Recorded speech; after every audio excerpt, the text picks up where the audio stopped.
भूखे रहना पड़े तो रह लो, पर किसी की हत्या ना करो।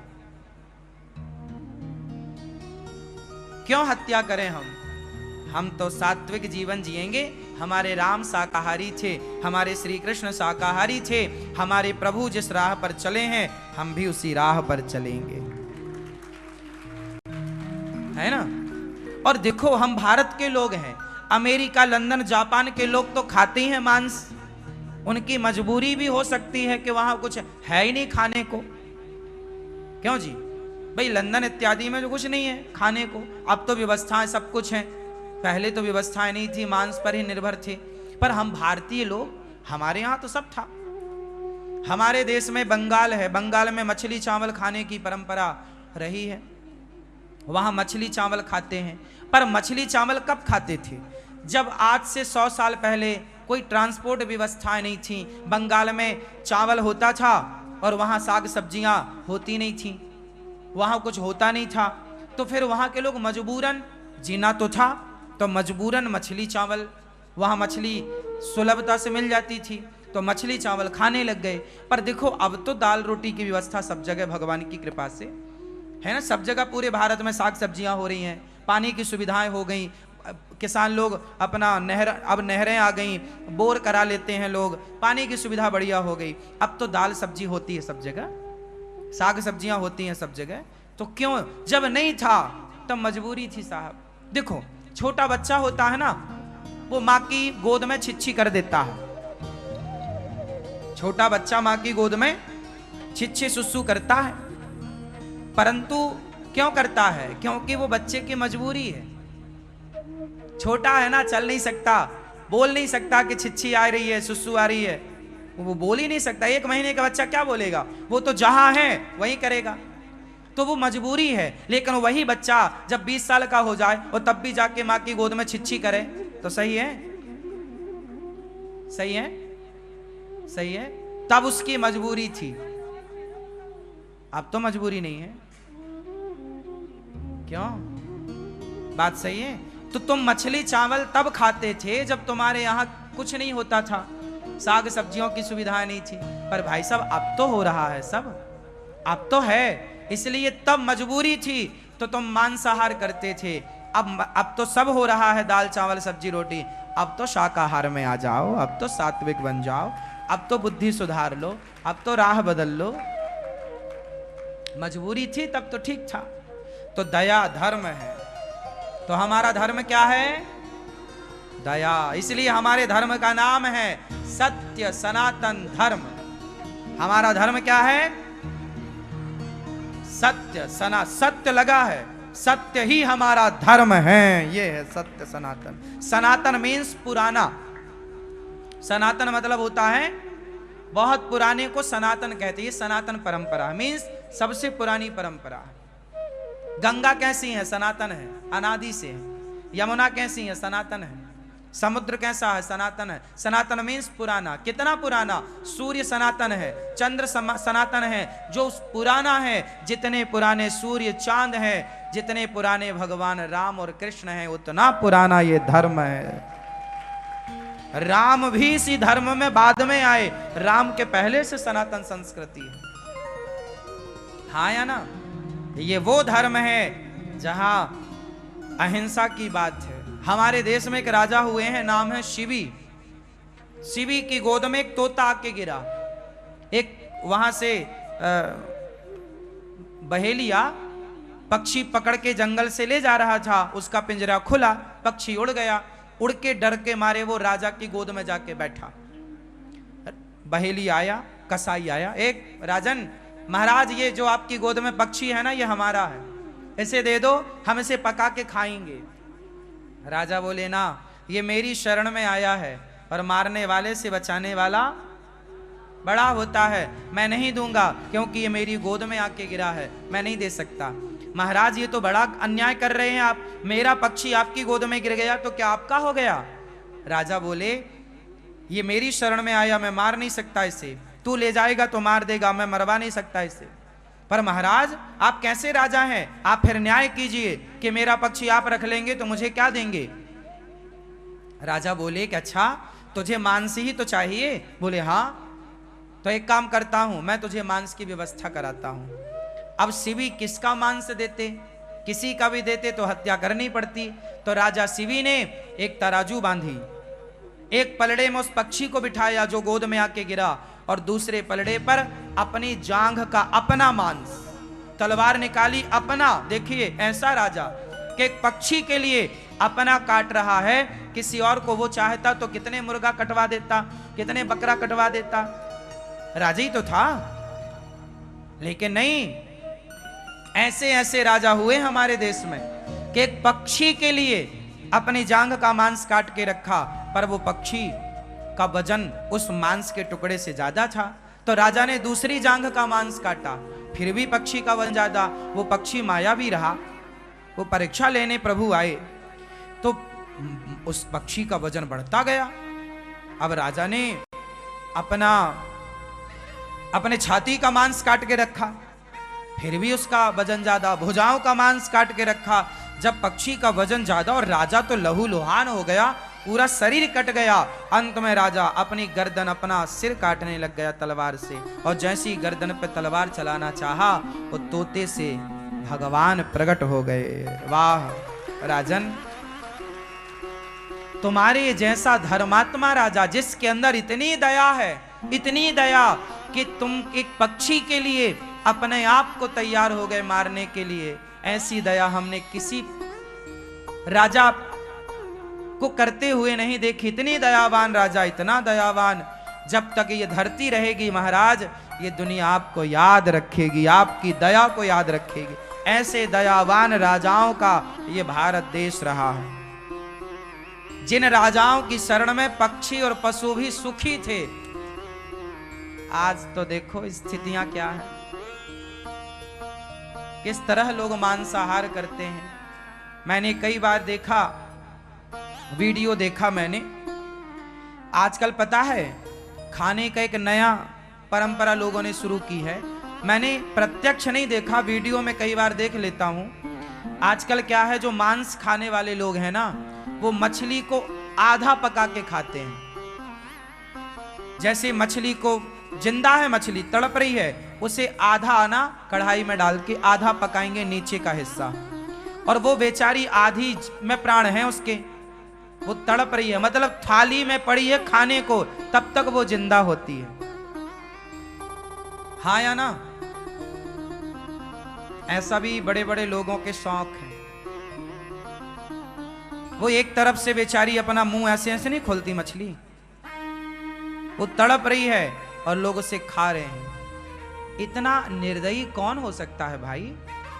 इसलिए हमारे ऋषियों ने, इसलिए हमारे धर्म में व्रत का कहा गया, पागल व्रत रह लेना, भूखे रह लेना, पर किसी जीव की हत्या ना करना। इसलिए हमारे ऋषि मुनियों ने व्रत की परंपरा स्टार्ट की थी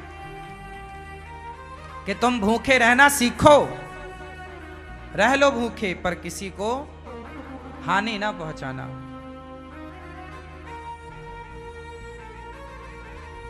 इतना निर्दयी आज कौन हो सकता? ये जो कुत्ता है ना आपके गलियों में, कुत्ता, क्यों कुत्ता समझते हो ना, जो अपने गलियों में कुत्ते होते हैं।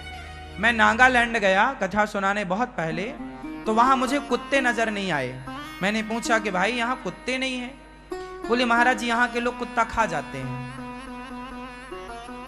वहां पर ना चाइना में और तमाम देशों में कुत्ता खाया जाता है बड़ी शौक से, और उनको पकाने का जो प्रोसेस है ना, बड़ा, देखिए हिंदू धर्म कितना बढ़िया धर्म है। अच्छा ये बताओ, क्या उबलता हुआ पानी आप किसी के ऊपर डाल सकते हैं? डाल सकते हैं? लेकिन वहां पर उस कुत्ते को पहले एक पिंजरे में बंद किया जाता है और उसके ऊपर उबलता हुआ पानी डाला जाता है, जिंदा कुत्ते के ऊपर, ताकि उसकी चमड़ी सॉफ्ट हो जाए और उसके बाल नुच जाएं। सारे बालों को उसके नोच करके फिर उसको उसके मुंह से लेके पीछे तक सरिया डाल करके और उसे पकाया जाता है, फिर लोग खाते हैं। और लोग कहते हैं हम इंसान हैं। जो जीव की हत्या करे भाई साहब, वो कैसे इंसान हो सकता है? इंसान तो वो सनातनी है जिनके अंदर आज भी दया है। इसलिए साहब मर जाना अच्छा है, आप मर जाना, पर अपने भीतर की दया को मत मरने देना। आप मर जाना पर अपने भीतर के सत्य को मत मरने देना। दशरथ जी मर गए लेकिन उन्होंने अपने सत्य को मरने नहीं दिया। प्राण जाए पर यह सत्य था कि मैंने जो वचन दिया है कैकई को, भले वो वचन मेरे प्राण ले लें तो ले लें, पर मैं अपने वचन को, अपने सत्य को छोड़ूंगा नहीं। मर गए हमारे देश के राजा, पर सत्य को नहीं छोड़ा। साहब हम ऐसे महापुरुषों की संतान हैं, ऐसे देश में रहते हैं। जमाना कुत्ता खा रहा है, मछली खा रहा है, फला फला खा रहा है, तुम क्यों खा रहे हो? तुम तो सनातनी हो, तुम्हारे भीतर तो दया है, तुम भी निर्दयी हो गए, तो उनमें और तुम में, उन हत्यारों में और तुम में अंतर क्या रहेगा? इसलिए गोस्वामी जी ने कहा तुलसी दया ना छोड़िए। कब तक? बोले जब तक घट में, जब तक जिंदा हो तब तक दया करना, मरने के बाद तो आप कर भी नहीं सकते दया ना। तो मनुष्य का धर्म है दया। नारद जी भी दासी पुत्र थे पिछले जन्म में। क्या थे नारद जी? इनकी माता बर्तन धुलती थी घर घर।